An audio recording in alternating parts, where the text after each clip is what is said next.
Good morning, everyone. Welcome to episode 10, season 1 of the Integrative Conversation. I am so glad you are here this morning. I know some of you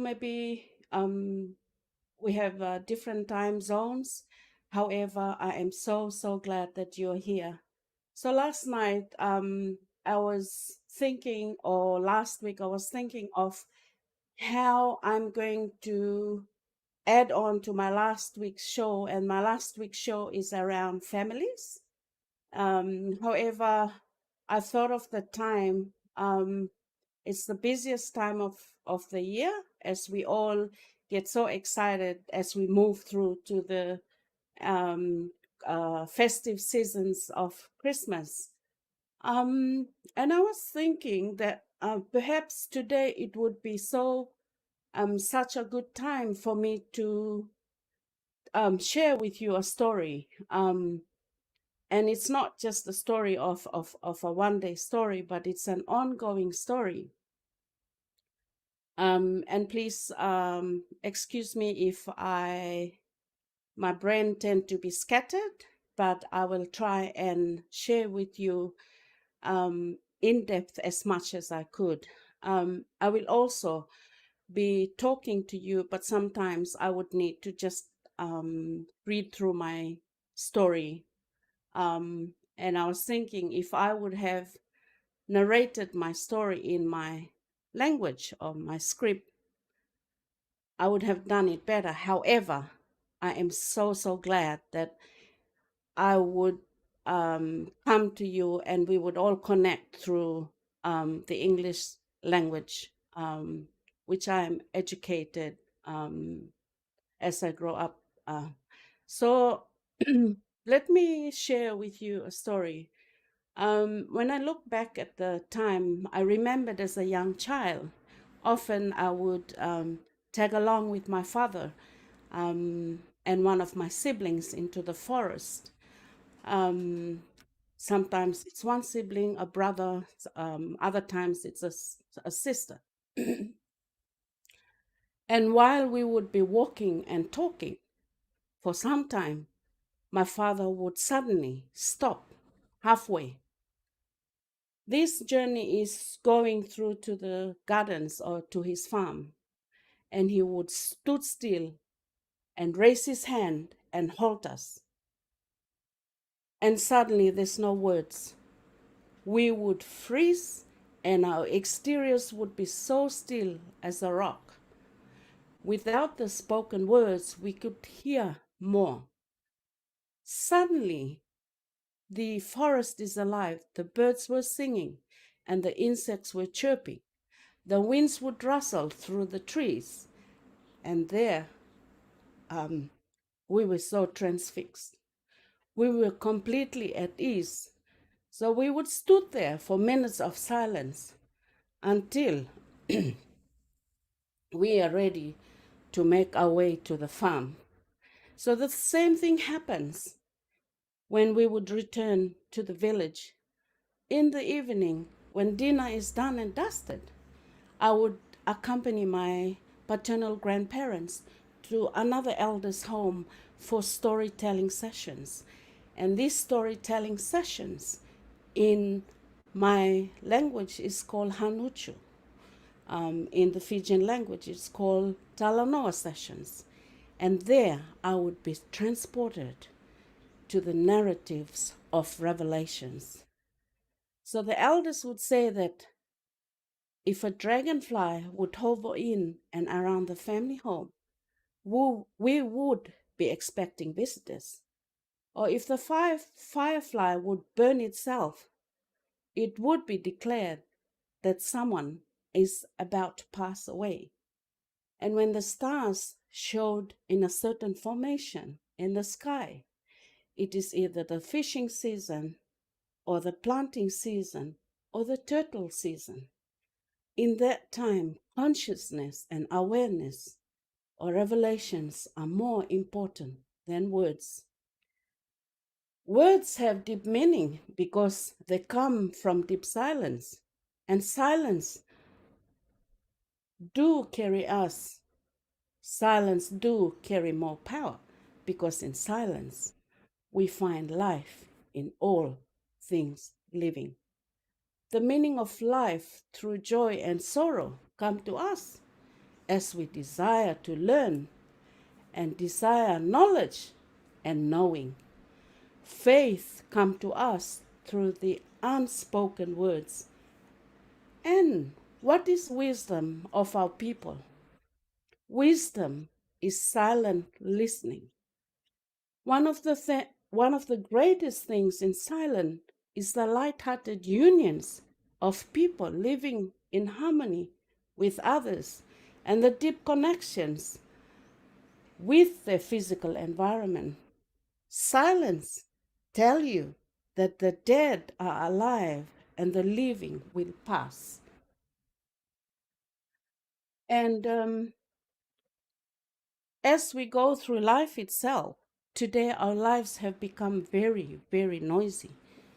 From the heavens or the sky above to the oceans on the floor, to the roads and inside our homes, the social media often control or influence our lives on how to dress up, what to buy, which fast food to eat.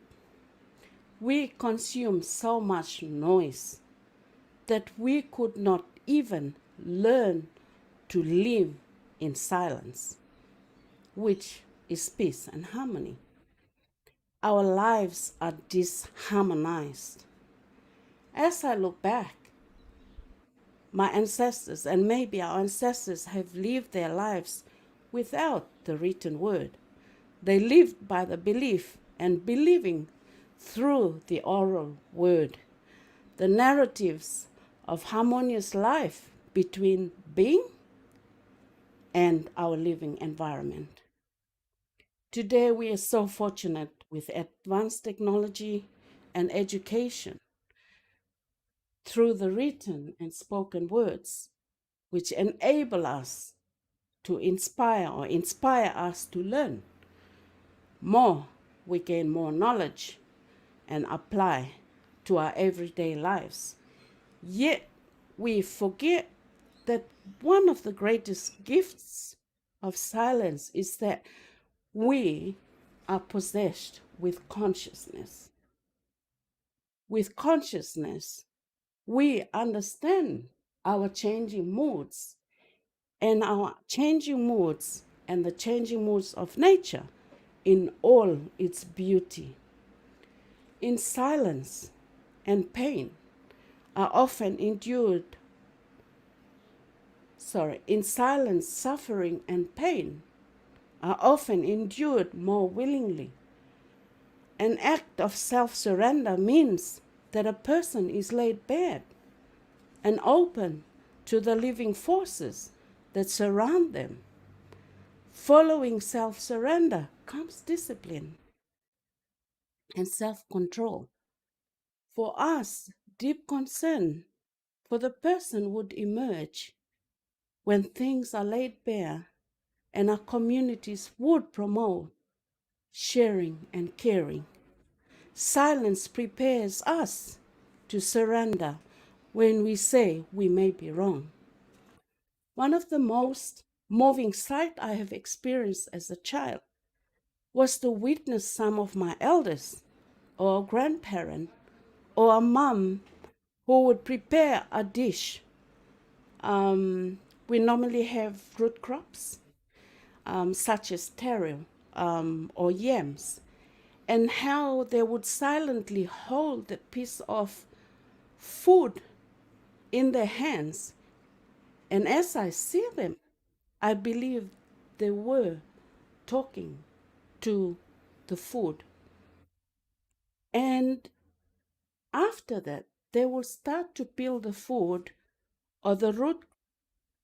They will start to peel the food or the root crops, and the trunk or the roots are the last part to be cut off as a final termination for the life of the plant. There is deep appreciation of a plant life through the unspoken words of silence. This is the hidden strength of the speech of silence. So, the moral of the story is this: these um, approaches of the art of balanced living were developed and practiced for thousands of years ago. It's been practiced for thousands of years ago. However, when modified for this time and context, these ancient practices are so relevant today, more than they are in the past. Why? Because of the noisy world that we live in. Saliently, they provide us with a window that can give us direction as we navigate through life, a window that allows us for intuition and the guidance that can come from the depth of our experiences. My experiences, your experiences, and our experiences. It's that collective approach.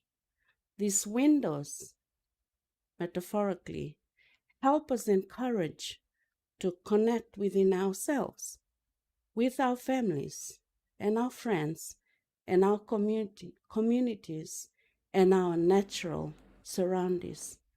These windows remind us that we are a small part of the complex, yet unique thread that weaves us in our relationships.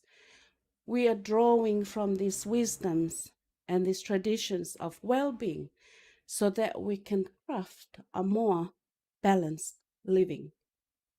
For many of us, they're reaping the rewards in terms of having a greater satisfaction and more joy in their daily experiences.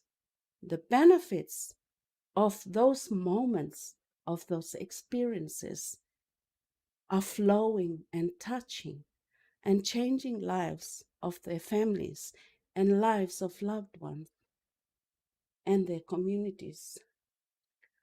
More than ever, traditions, thousands of great practices, and meaningful ways find their rightful places in our societies and or in the global discourse.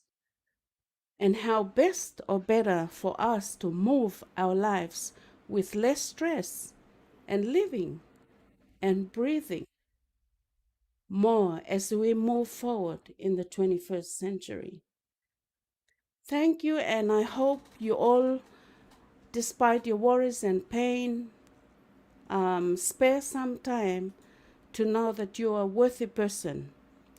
One positive lesson I have learned is when things become chaotic, I would always get into my shell, and that's inside me.